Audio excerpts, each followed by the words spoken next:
An episode of This One Time in Kankakee from the WVLI Podcast Network will start right after this.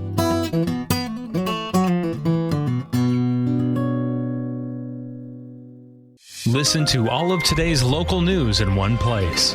Checking your WVLI news, I'm Rob West. The WVLI News Update brings you the day's news in 10 minutes or less. Clear, credible, and on your schedule. Follow now wherever you get your podcasts or at WVLI927.com and click on air. It's all part of the new WVLI Podcast Network. The voices you trust beyond the dial.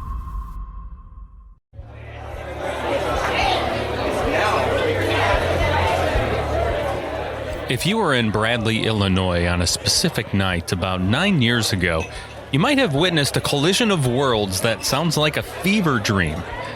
You had a local hip-hop fusion band, a dive bar called the Looney and a former teen pop sensation attempting a comeback. It's a story about a misunderstanding, a tackle that looked like it belonged in the NFL, and a TMZ headline that put Kankakee on the map for all the wrong reasons. To tell the story, we have to start with the man in the middle of it.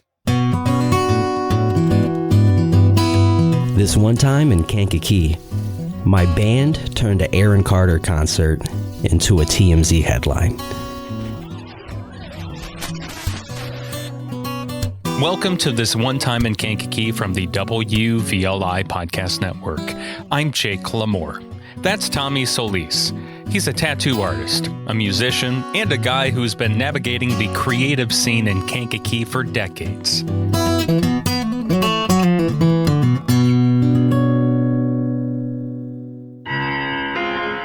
My name is Tommy Solis, otherwise known as Tommy Solis. I guess that's my artist moniker, you could say, which is very close to my regular name, but that's what it is, you know.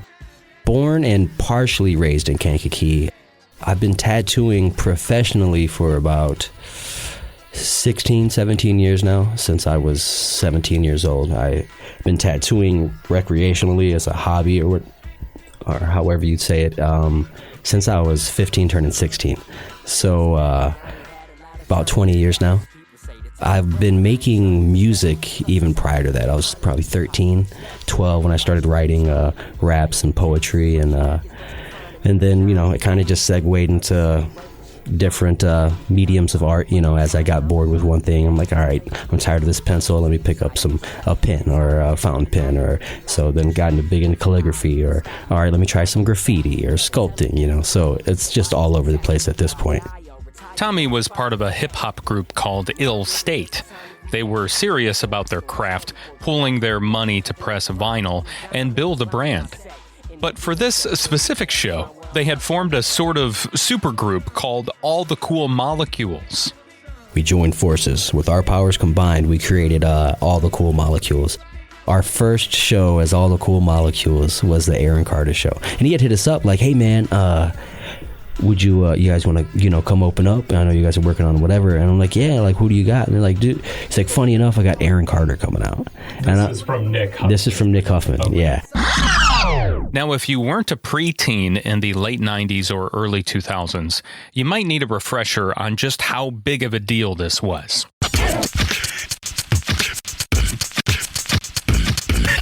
Aaron Carter wasn't just Nick Carter's little brother. He was the prince of bubblegum pop. By the time he was 13, he had multiple platinum albums. He was guest starring on Lizzie McGuire, dating Lindsay Lohan and Hilary Duff, and opening for Britney Spears. His hits like I Want Candy and Aaron's Party were anthems for an entire generation. But child stardom is a brutal machine. As the years went on, the headlines shifted from sold-out tours to bankruptcy, family feuds, and public battles with addiction and mental health. By the time he arrived in Kankakee County, the stadiums were gone. He was rebuilding, touring relentlessly, and playing intimate venues like the Looney It was a long way from Wembley Arena. But for Tommy, it was just another night at his friend's bar. Until it wasn't. So when he presents this thing. I'm like, Aaron Carter's a little burnt up, and it sounds weird, like, opening for Aaron Carter. But I'm just like, I'm performing at my homie's venue with my other homies just to try some stuff out, feel it out, see how it sounds and flows, So everyone's like, it sounds a little weird, Oh, we're going to go open for Aaron Carter. Tommy actually went into the night with an open mind. He thought maybe he'd actually bond with Carter. So I grew up crazy, and he was a little cracked out at the time and like just a little unhinged, and but I grew up with that and around that. So I'm like, I think that I'll probably get along with this guy, and then hell, maybe eventually tattoo him or something, and we have the mutual friend. And like, also, like, people go through tough times, and I'm not going to just like judge this guy and write him off, because especially considering the whole child star aspect, I'm like, dude, he's got all the reason to be out there right now, So I'm just like, whatever, it's Aaron Carter, to where some people are like, oh man, that junkie or whatever. I'm just like, he's a human. I'm used to these crazy, unhinged humans, so I'll embrace it, embrace someone's weirdness and stuff. The band plays their set. They do pretty well. But the night takes a turn when Nick Huffman, the owner of the Looney Bin, asks Tommy for a favor. They are short on security. He hands Tommy a security shirt and gives him one very specific instruction regarding the headliner.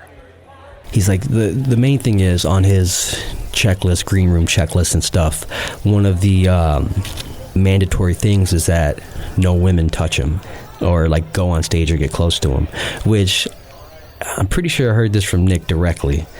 I heard it from one of the organizers for sure, but that was a stipulation put in place by his then girlfriend. She did not feel comfortable with girls going next to Aaron Carter, so I thought that was peculiar. So there's Tommy. He's performed his set, and now he's sitting on the side of the stage wearing a security shirt, acting as a human shield between Aaron Carter and the local ladies of Kankakee. He's performing already.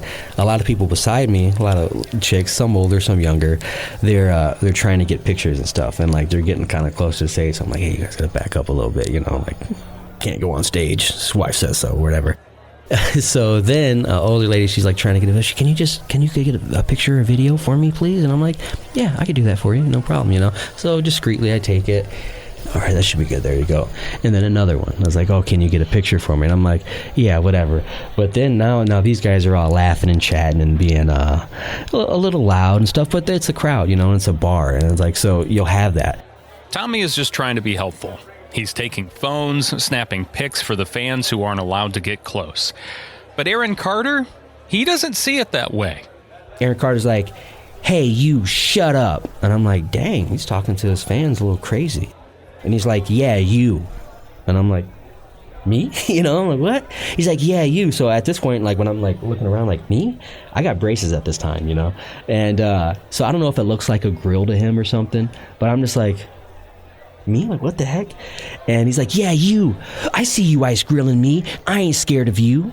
And I'm like, ice grilling? I'm like, I legit got this look on my face. So at this point, I'm just completely caught off guard. I'm like, what? And he's like, yeah, you. Get your out of here. He's like, Nick, get him out of here. Nick Huffman, the owner, signals for Tommy to just walk away. De-escalate. Tommy obliges. He starts walking away. But Aaron Carter has one more thing to say. So I go up to Nick, or I'm walking towards Nick, and he's like, yeah, get out of here. Bye, Felipe, right? And then so this is when Bye, Felipe comes in. And then I'm just like, dude, eat a right? And then did one of the little jerky hand motions towards him, It was a racially charged jab at Tommy, who is Hispanic and white. Tommy brushes it off, laughing at the absurdity, and heads out the back door. But his bandmate, Hayes, who Tommy describes as a guy who takes pride in his heritage, is watching this unfold. And Hayes isn't laughing. Well, I didn't know that all 9 of the guys had went out the back door after me, looking for me. So then they're out there looking for me. Mind you, I'm already back in the thing, talking to people. And some lady was like, wish I knew her name. She's like, are you all right, honey? And I'm like, oh, I'm not, like I just said to you, I'm like, oh, I'm not gonna let this guy ruin my night. I'm like, if anything, I'm like, what the hell? And she's like, okay, well, all the guys are looking for you right now. And I'm like, and I look around, and the bin's pretty small, so I'm looking around, and I'm like, oh yeah, I don't see any of my bandmates in here, you know? So then I go out the front, and then Hayes like, dog, what the was that? And I'm like, dude, I don't know. So they're like, what the hell happened? You know, 9 of them. Like, what the hell? I'm like, dude, I don't know. I was taking pictures, and then he was like, shut up. I thought he was talking to the girl. Then he's like, man, you know, get out of here. Bye, Felipe. And I told him to eat a and then, and Hayes like, man, what the is that supposed to mean? Bye, Felipe? What, because you're Mexican? Now, bye, Felipe? He's like, man, that. Tommy thinks Hayes is venting. He's not. Hayes pushes through the door of the Looney bin. Hayes pushes through the door and starts on the side where Nick Pizzanti's at on the edge. So he goes straight back, and he's like, yeah, keep recording to people that are recording, right? So I'm just trailing him. Like, I don't know if he's going to I don't know what's going to happen at this point, you know, but I'm just like, so it all happens pretty quick. He goes in the door, runs back there, yeah, keep recording. And ironically, almost like it was staged or planned, dude. And you could see it perfectly in Nick Huffman's video. Aaron presses like stop, cues the drummer to stop drumming, presses stop, and like there's this, and like the music stops, almost like and then here comes Hayes into the frame of the camera, and like 2 hands just like shoves the out of this dude, right? The music cuts. The room goes silent. And then chaos. Hayes comes in, Troy Polamalu pushes this fool and tossed him probably like 6-7 feet, you know, right after he had cued for the music to stop too. So it was like almost cinematic, like what the hell? And then you hear Nick Huffman like, what the you know? And then Nick P, the security guard, grabs Hayes, rightfully so. He's doing his job. He grabs Hayes, but he's got like his arms down by his side as he's grabbing him. So here comes Aaron Carter, you know, hand extended, ready to punch him, you know? So I'm like, all right, I'm not gonna this dude up, but I could at least stop him from hitting my homie, right? So I duck under his arm where he was swinging, grab him by his like torso, and legit just push him off to create some distance. And then I get in like a stance, and in the video, as stupid as all it is, in the video I look kind of cool. It's like a good fighting stance. No, not trained in anything in fighting, you know. So, but the stance, I'm like, damn, I look like a Mortal Kombat character or something. And he must have witnessed that stance and like came to the same realization, like, damn, this dude's a bad. So he stayed back. So Aaron Carter was just like back here, like basically in his drummer's arms, who was this big black dude. The fight is broken up. The band retreats across the street to a friend's apartment. From the window, they watch the flashing lights arrive. And we're upstairs, directly across from the Looney bin, looking down, and we see all these squad cars pull up, and then the ambulance, and then he left in the ambulance, I'm most positive, right? Yes, he did. He went to the ER. Yeah. So then I'm like, no way he left in the ambulance. And then later, or maybe even the next day, we see a picture online of his ankle, of a scratch on his ankle that couldn't have been longer than an inch. Like, legit. No bigger than an inch. And it wasn't like a deep one, but he was like, aftermath of the brutal scuffle last night. The fallout was immediate. Aaron Carter had been scheduled for a second performance at the Looney Bin the following night, but that show was instantly canceled. The media narrative, and Carter's own social media, painted a picture that the pop star had been brutally attacked. But Tommy points out a supreme irony in that headline. If you look at the scorecard, the only person who actually threw a punch that night was the pop star himself. So actually, Hayes was the only one to get punched throughout the whole altercation, which not a lot of people know. Aaron Carter stole off Hayes, yep. And it didn't like leave a bruise or anything, but it was something that we definitely joked about afterwards. Aaron Carter did get through, got like maybe a hit or like 2. The story blew up. TMZ picked it up. The Hollywood Reporter ran it. But Tommy says the video, sold to TMZ by their own videographer, eventually cleared the air. It wasn't a beatdown. It was a shove, a scuffle, and just a lot of noise. The consensus was that Aaron got the beat out of him, and like we jumped him, and he had to go to the hospital. And I'm like, no, I mean, he did go to the hospital, but we didn't. Eventually, tempers cooled. Nick Huffman, the venue owner, forgave them. Aaron Carter moved on to his next controversy. But looking back now, the story feels different to Tommy. It's not just a funny bar fight anymore. It's a snapshot of a time before everything changed. Because in the years since that night at the Looney Bin, the key players are gone. I mean, rest in peace to all those guys, even though me and Aaron Carter had our differences. It sucks that, a life was taken that soon. And, especially with Nick, he was such a character, and he did, a lot a lot of people might not know, but he was out there. He was active in the community, helping who he could, when he could. So I love that about him. And then, rest in peace, of course, to Hayes. Yesterday was actually his death anniversary, which is a week after his birthday.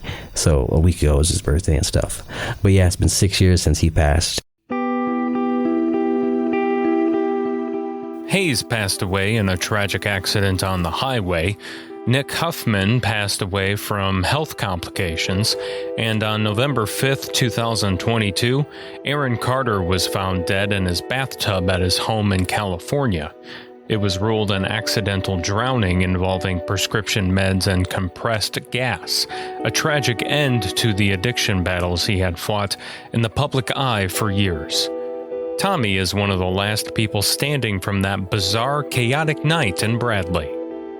It's a blessing to have his words and his thoughts and his voice even. It's hard to remember my grandma's voice. She passed in 2022, and I can go listen to his voice and his sentiments and his sense of humor right now. So having that's nice. It provides some solace. Yeah, I don't know, man. Appreciate your friends. Try to stop them from doing dumb stuff. And if they do dumb stuff, try to monetize on it as much as you can. You gotta watch how you talk to people, regardless of where you are and who you are in life. You can't just be... People have got killed for less. I know people who got killed for words, which is a super unfortunate thing. It's just horrible, that people don't value life like that. But I carry that with me. I don't go starting with people because that same thing. You could be talking to someone that is completely unhinged and just don't have a single tight screw in their head, or you could just be coming at someone that's having a really bad day or week or month or something. So it's I hope he took away from that, hey, talk to people a little differently, dude. Because it really could have gone a lot worse for him. And not saying he deserved anything worse, but it's a common occurrence that a worse scenario comes out from those things.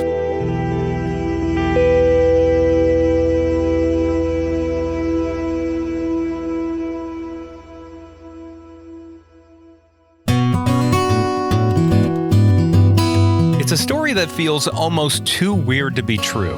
A collision of local grit and fading Hollywood glitz. But that's the thing about this town. You never know who's going to walk through the door or who's going to get tossed into a drum set. And to Tommy Solis, thanks for setting the record straight. Even if Aaron Carter never quite got the name right. Now we want to hear your story. What's a moment that happened right here in Kankakee County that you'll never forget? Send an email to jake@milnermediapartners.com or message me on social media and finish this sentence for me. This one time in Kankakee. This has been a production of the WVLI Podcast Network. Thanks for listening. I'm Jake LaMore.